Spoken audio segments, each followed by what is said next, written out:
Alright guys, so in this video we're checking out the Eachine EV300D goggles. I'm going to talk about the goggles here in a second. I'm going to talk about what comes in the box first. And you get this nice case. Get these extra covers here if you want to use alternative receiver modules. So that's what those are for. You get this extra strap that goes over the top of your head if you want to use that for extra security. Cleaning cloth, and then you get these diopter inserts.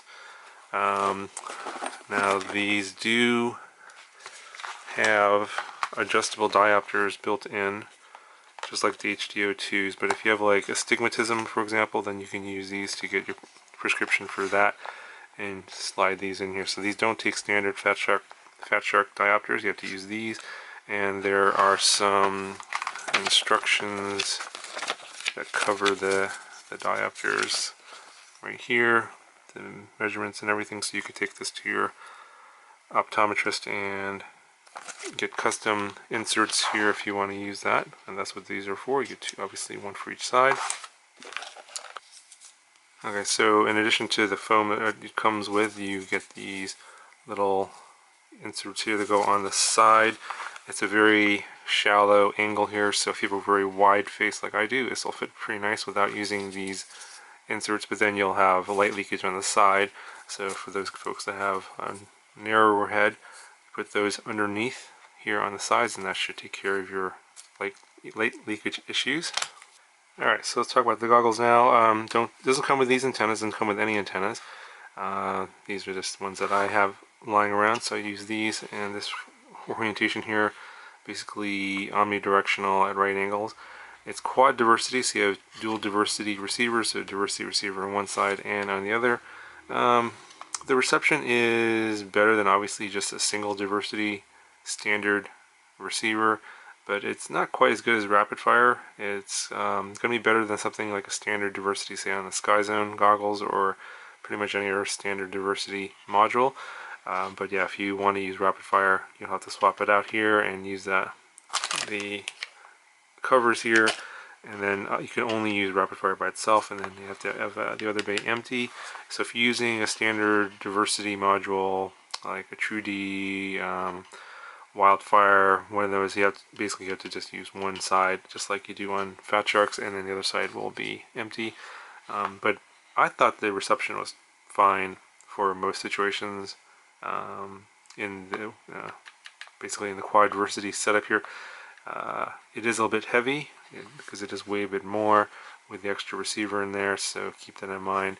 But I think for this price range, I would just leave the receivers it comes with in there. So it does come with your typical standard buttons here. You have your mode button for accessing your menus, and these buttons here change your bands and channels. Short press for channels, long press for bands. You got your DVR button here for starting and stopping the DVR. You have to long press this button to activate the DVR, and then long press it again to start recording, and long press it again to stop recording. You'll see a little red icon in the OSD. There's a little line at the top of the screen, that's your OSD. You can also turn that on and off. Power button here, long press that to turn it on, and then you'll hear the fan go on here.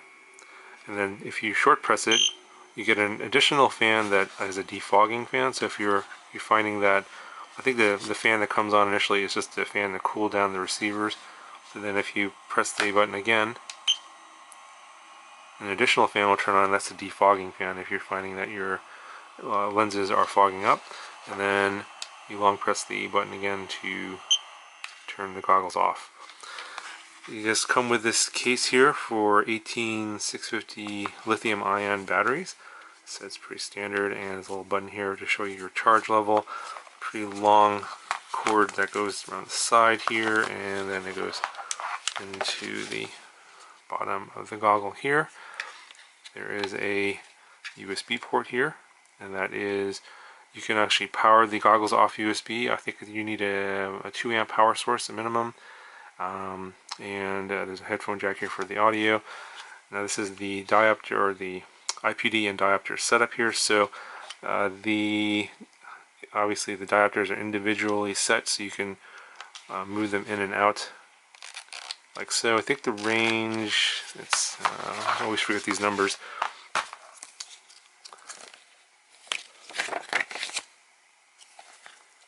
Yeah, the range is 56 to 72 millimeters, so it's pretty wide. It's wider than my Sky Zone Sky O 030 goggles, and they're narrow. It's a little bit narrower than the HDO2s, which I also have, and that review video will come out later. I think the HDO2s are 54 to 74. That's pretty wide. And then, like the HDO2s, it does have the adjustable diopter built in here, and it goes from a +3 to a -8 is a pretty wide range in terms of the myopia, hyperopia. And I'm going to rotate these here and show you what happens.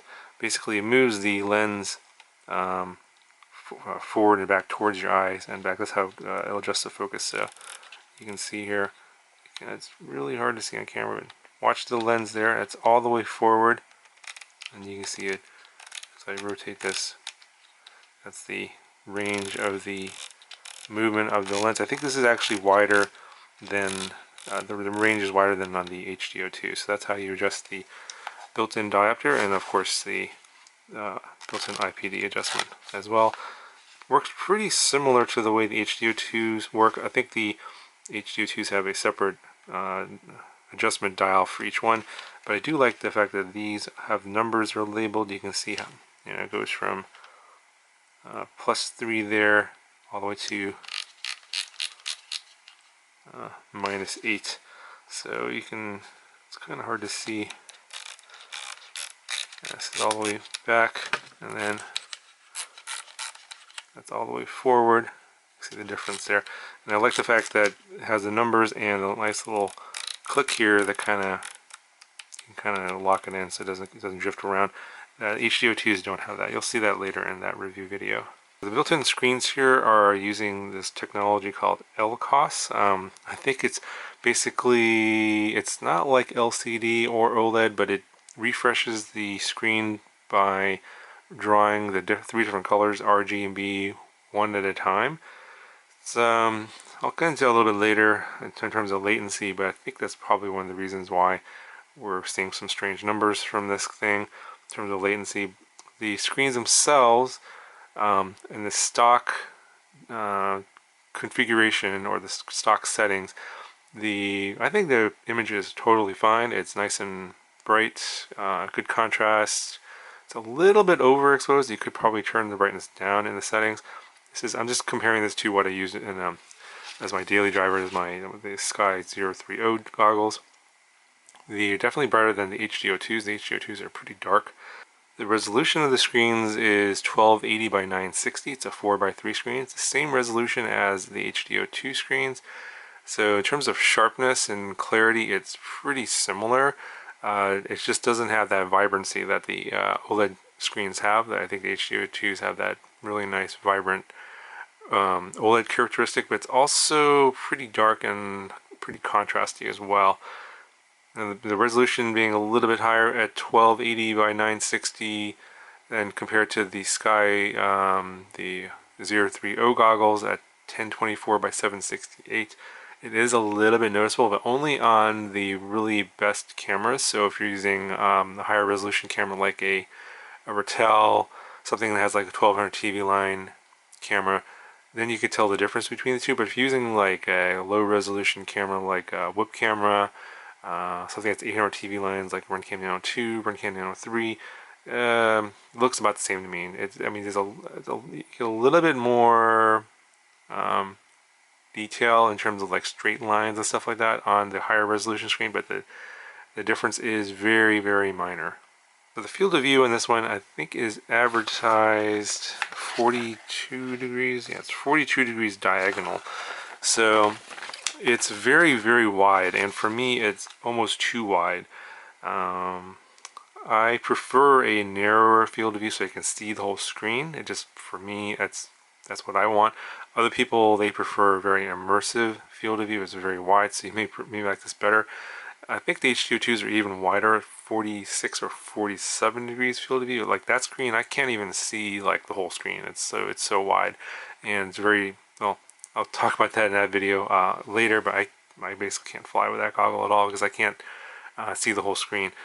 I actually prefer the really narrow field of view of the Sky 030 goggles at 37 degrees of field of view. It's not too narrow, but it's not too wide. It's like, you know, just right for me. Again, this is all personal preference, so like standard disclaimer, goggles, you know, this might be the absolute best goggle for you, it might be the absolute worst goggle for you, and that's the case for every single goggle because everyone's eyes and face shape is different, and the way you perceive the image on the screen is going to be different than what I perceive it as. So I can only describe it as best as I can compared to other things that I've used. Obviously your mileage may vary and you may have a different experience than me.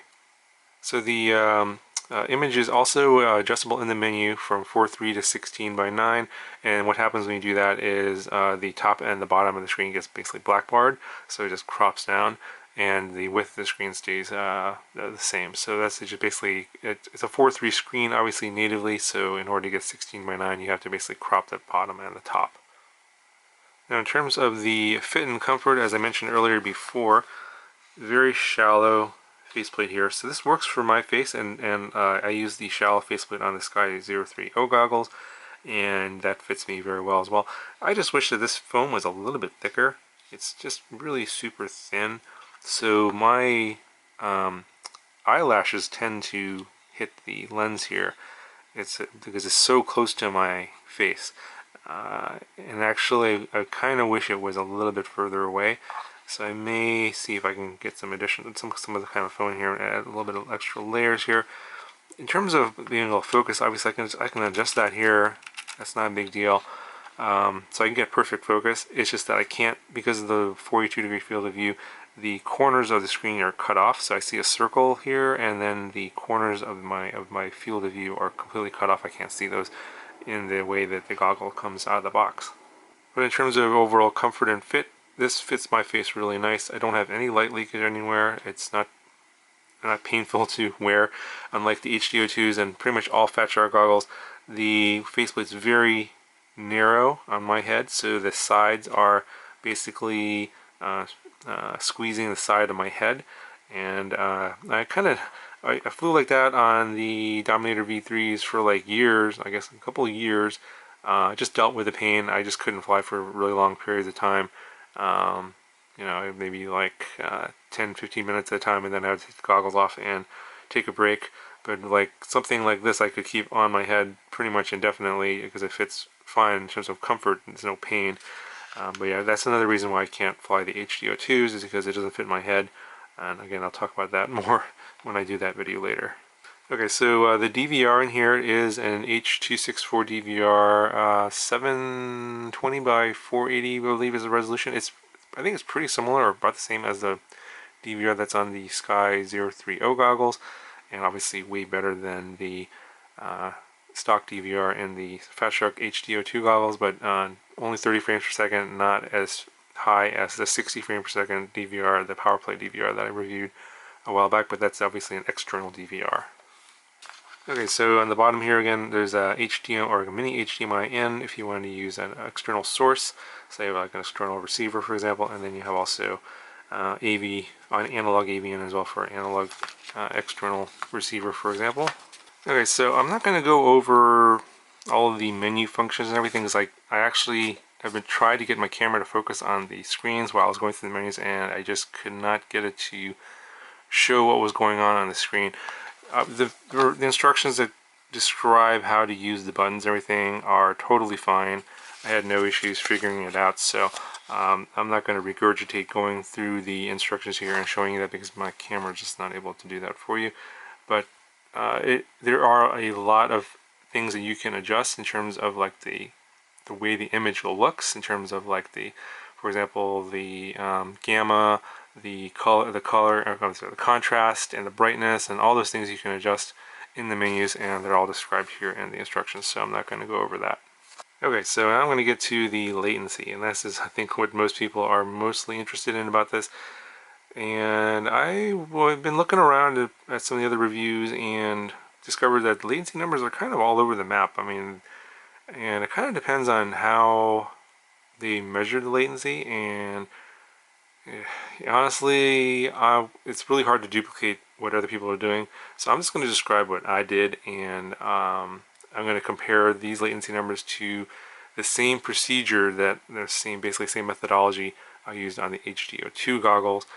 And I think I discovered why there's variable latency. I think everyone has different numbers because the EV300Ds, for whatever reason, I think it has something to do with the LCOS screen technology.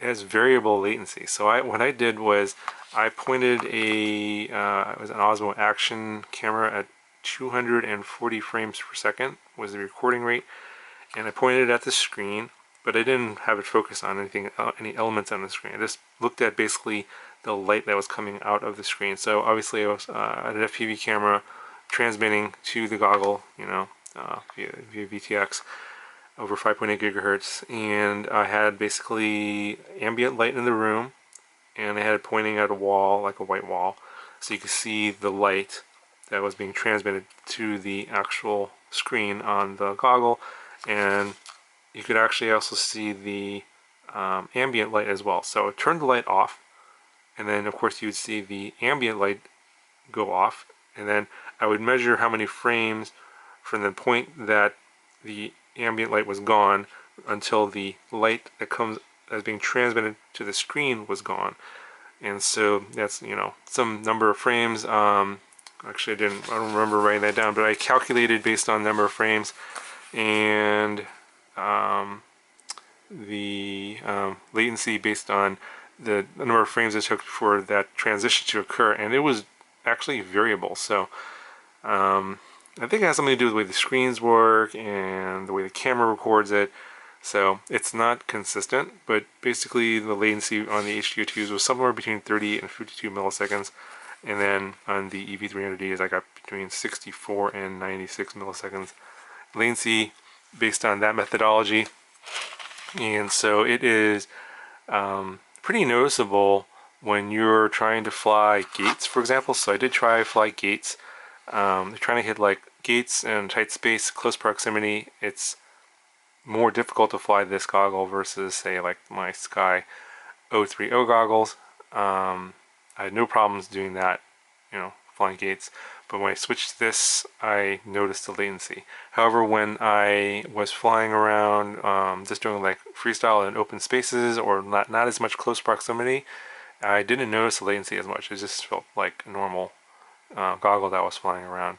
So it really kind of depends on your environment, what kind of flying you do. If you're a racer, if you're doing a lot of gates, close proximity flying, then this latency issue that you're seeing right now is definitely not going to work for you. So that's something I think a lot of other people have noticed in these goggles, and I'm not sure if they're going to be able to fix that or not. Obviously there's a USB port down here that is for firmware updates, so I'm told that after the Chinese New Year holiday they might come back and update that.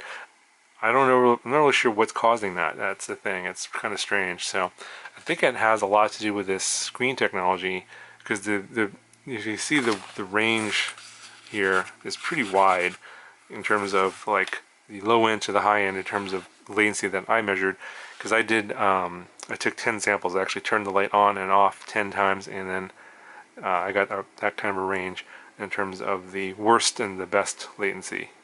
So really, ultimately, that's kind of the bottom line. If you're not doing any gates or close proximity flying, I think this goggle should be okay. If you're just doing like freestyle in open spaces, that kind of thing, or if you're flying airplanes, for example, like in an open space, I don't think latency is going to be an issue. But if you're a racer, flying gates, close proximity, tight spaces, then yeah, you're going to be definitely noticing the latency of this over, say, like an HDO2. So I guess it kind of depends on your use case and who you are and what you want to use it for and your sort of budget. But I think right now with the coupon code it's like $280 something for this goggle, pretty inexpensive compared to an HDO2, which is going to be $500 plus $150 for rapid fire, because that doesn't come with a receiver at all. So you're looking at about $650. So yeah, quite a bit more than this setup here, but obviously if you're someone that needs that high-end goggle with a low latency, of course, you're going to choose the HCO2s and rapid fires, assuming that the fit and everything and comfort is going to meet your needs. Anyway, so ultimately, I think that I probably can't recommend this for those of you guys that are in that category of racers and looking for close proximity flying, gates, that kind of thing. I would say wait and see what happens, because if they do fix the problem later, then the feature set and the way that the image and everything, everything here is pretty decent except for the latency issue. So I would say wait and see. If they come up with a firmware update and they can fix that, then okay, great. If not, then yeah, obviously this is not going to be for you. So anyway, I think I've rambled on long enough about these goggles. They, it's a mixed bag, as I said.